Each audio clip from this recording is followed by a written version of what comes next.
नमस्कार, मैं वीरेंद्र सिंह परमार। उत्तराखंड टाइम्स में आप सबका हार्दिक स्वागत है। आज मेरे साथ डॉक्टर विष्णुदत्त कुकरेती जी हैं, जो किसी परिचय के मोहताज नहीं हैं। डॉक्टर साहब, आपका स्वागत है मेरे मंच पर। मान्यवर, आपको धन्यवाद।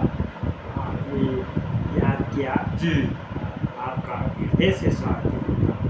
आज किस प्रकार से आना हुआ, जी जी जी, मंतव्य आपका जानना चाहूँगा। आप सभी लोगों को मैं आज बताना चाहता हूं कि आप जो हैं डॉक्टर विष्णुदत्त कुकरेती जी एक शिक्षा से जो है रिटायर हैं, और जो इनका कार्य है, लेखनी का कार्य है, ये अपने कार्य में आज भी कई प्रकार के शोधे, कई प्रकार की किताबें, चाहे वो कहीं देवी देवताओं पे हो, और चाहे किसी जगह पे हो, और चाहे सामाजिक दृष्टि से कोई भी लिखने का काम ये जो है आज तक बरकरार है। इनकी उम्र जबकि 86 प्लस होने को जा रही है, और आप पीछे देख रहे होंगे हमारे जो जितने भी ये किताबें लिखी हुई हैं, ये आज से नहीं, ये वर्षों से ये काम करते आ रहे हैं। तो जानते हैं गुरु जी से, आपने जो लंगूरी नाथ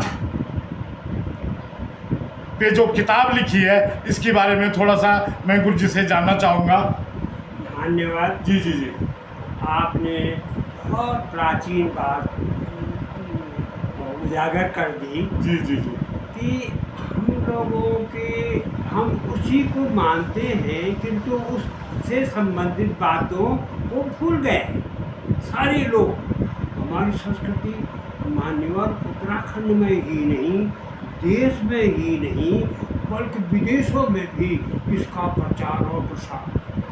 आपने लंगूरी भैरव की बात बताई, तो हमारे पुराणों में है, लांगूल पर्वते दिव्ये लांगलीसा सदा सदा तस्य दर्शन मात्रेणा राजराजेश्वरो होय। राजराज दर्शन करने से ही, अगर कुएं से ही आचरण करे तब तो क्या बन जाएगा आदमी।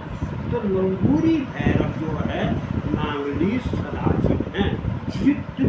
यहाँ जितने कंकर हैं उतने शंकर हैं, और वो सब नांगली सदाशिव और लंगूरी भैरव। इसी कारण से सबसे प्राचीन गढ़ों में और महत्वपूर्ण गढ़ों में, गढ़वाल में लंगूर गढ़ सबसे महत्वपूर्ण था और सबसे पुराना। तो उस पर मैंने लेखनी चलाई, जो कि हमारी संस्कृति है, धरोहर है, सभ्यता है, सब कुछ है, स्वास्थ्य का है, सब कुछ के लिए और सभी के लिए है, किसी एक के लिए नहीं। तो उन पर मैंने लेखनी चलाई। तो आप कब से ये लेखनी का काम कर रहे हैं गुरु जी? सर, सन 78 में जी जी, मैंने जब MA कर लिया था। मैं स्वनिर्मित व्यक्ति हूँ। हाई स्कूल तक रेगुलर पढ़ा मैंने, और उसके बाद सब कुछ मैंने अपने ही अर्जित करके और पढ़ा हुआ है। तो सन 77 में मैंने PhD करने की सोची, और जब PhD करने की सोची तो उस समय गुरुजी ने कहा किस विषय पर शोध करना चाहते हो। तो मैं गढ़वाली कविताओं पर और उपन्यास पर काम करना चाहता था, और विशेष करके डोभाजी पर। परंतु इसी बीच गोरखपुर से महंत अवैधनाथ जी का एक पत्र आया था कि अगर कोई छात्र इसमें काम कर सकता है तो हम उसको छात्रवृत्ति भी दे सकते हैं। तो गुरुजी ने मुझे पूछा कि आप क्यों करना चाहते हैं PhD। मैंने कहा ज्ञानार्जन के केवल 2 रोटी तो मुझे मिल ही रही थी, सर्विस में था ही। तो मैंने नाथ पंथ को स्वीकार कर लिया, जबकि नाथ पंथ के संबंध में मैं कुछ नहीं जानता था। मैं ही नहीं, गढ़वाल के उत्तराखंड के इतिहासकार, साहित्यकार, कोई भी नाथ पंथ से परिचित नहीं। यहाँ तक कि हजारी प्रसाद द्विवेदी जी ने भी जो वो किया है, तो उन्होंने 2 पंक्तियों में लिखा कि 2 वहाँ एक आध मोहल्ले में नाथ लोग रहते। तो इन पर मैंने उस स्टार्ट किया। तो आज तक भी आप लिख ही रहे हैं। आप कहीं मंचों पर जा कर के लोग आपका सम्मान भी कर रहे हैं। तो अभी आपने एक चौरास क्षेत्र, जहाँ जो हमारा क्षेत्र है, जहाँ पे मेरा उत्तराखंड टाइम्स का मंच है, वहाँ इसी क्षेत्र में है। और आपने इस क्षेत्र में भी एक किताब लिखी हुई है, पर आज तक ये क्षेत्र जो है आगे नहीं बढ़ा है। आप क्या कहना चाहेंगे? सर, इसमें ऐसा है, जी जी ये क्षेत्र भी बहुत महत्वपूर्ण है। जी सांस्कृतिक रूप से, आध्यात्मिक रूप से, राजनीतिक रूप से, सब में बहुत महत्वपूर्ण है। तो और मैं जैसा कह चुका हूँ, कल्पेश्वर यहाँ पर जो महादेव हैं, अब तो सब लोग शिव जी का मंदिर कह देते जी हैं, जी जी किंतु वास्तव में सदाशिव हैं। गढ़वाल में जितने शिव के मंदिर हैं, सब सदाशिव के हैं। तो यहाँ पर चौरास में आध्यात्मिक क्षेत्र से भी बहुत बड़ा भारी महत्वपूर्ण था। और प्राचीन काल में सदाशिव ने समाज को, उनका नाम नादबुद्ध भैरव, नादबुद्ध भैरव जी। तो मान्यवर, जब सृष्टि की उत्पत्ति हुई तो नाद की उत्पत्ति तभी से हो गई। शक्ति तु सृजते विश्वम शिवेन परिपाल्यते।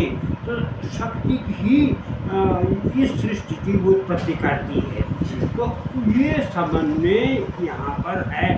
और ये समय ऐसा था कि यहाँ पर जो सदाशिव रहते थे, वो 36 गांवों का न्याय भी करते हैं, उनको सब प्रकार का संरक्षण देते थे। और अर्जुन को यहाँ पर हाँ, ये वो पाशवत धनुष, वो जो है धनुष, यही प्राप्त हुआ। इंद्रकील पर्वत है, ये सामने इंद्रकील पर्वत है। इसका ऐतिहासिक और धार्मिक और सांस्कृतिक बहुत बड़ा विस्तृत उल्लेख है। तो मैंने इस पर वो करने की कोशिश की और ये सोचा, यहाँ पर पानी की बड़ी भारी दिक्कत थी। तो उस पानी के लिए मैं 1993-94 से लिखने लग गया था, जबकि मैं यहाँ पर बयान में बैठ गया। सड़क के नीचे एकमात्र मेरे अलावा और कोई नहीं था। तो मैं लिखने लग गया था, फलाना, किसी से नहीं बताता था कि ये लिख रहा हूँ, फलाना करना। तो मैं अंत में जो है लिखते पढ़ते मैं आके जो है कोर्ट में गया। और कोर्ट में डिसीजन होकर के 19 गाँव को मैंने इस क्षेत्र में पानी पहली बार यहाँ पानी मिला। तो इसके विकास की में लोग बहुत अच्छे हैं और वो हैं, किंतु असमान में सभी जगह होते हैं। आज जनसंख्या महीनों या सालों यहाँ पे बहुत ज़्यादा बढ़ रही है। इस कारण जो है पानी की और दिक्कत आ रही है। जी हाँ। तो उसमें जो है उस समय जो वो थी 15,000 हर जनसंख्या पर थी, तो उसमें, और आज अकेले 35-40 हज़ार का 84। परंतु अब इतना ये है कि हमारा जो विधायक है वो नौजवान है, कंडारी, वो हमारा विद्यार्थी भी है। उसमें वो विद्यार्थी जीवन से ही वो इसमें रहा।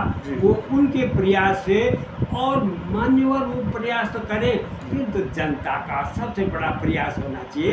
जनता में रचनात्मक सोच, रचनात्मकता में हम सब लोग एक उस मंच में आए, सकारात्मक सोच में आए और समस्याओं का निराकरण करें।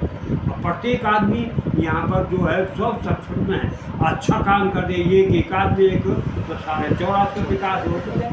तो जरा मानसिकता बदलनी है आवश्यक, बहुत ज़्यादा जी।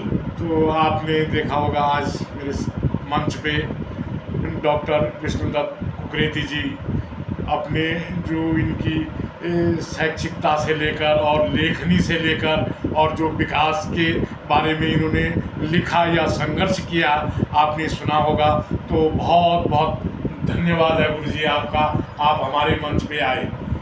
मान्य, आपका स्वागत है और आपकी इस रचनात्मक सोच का स्वागत है।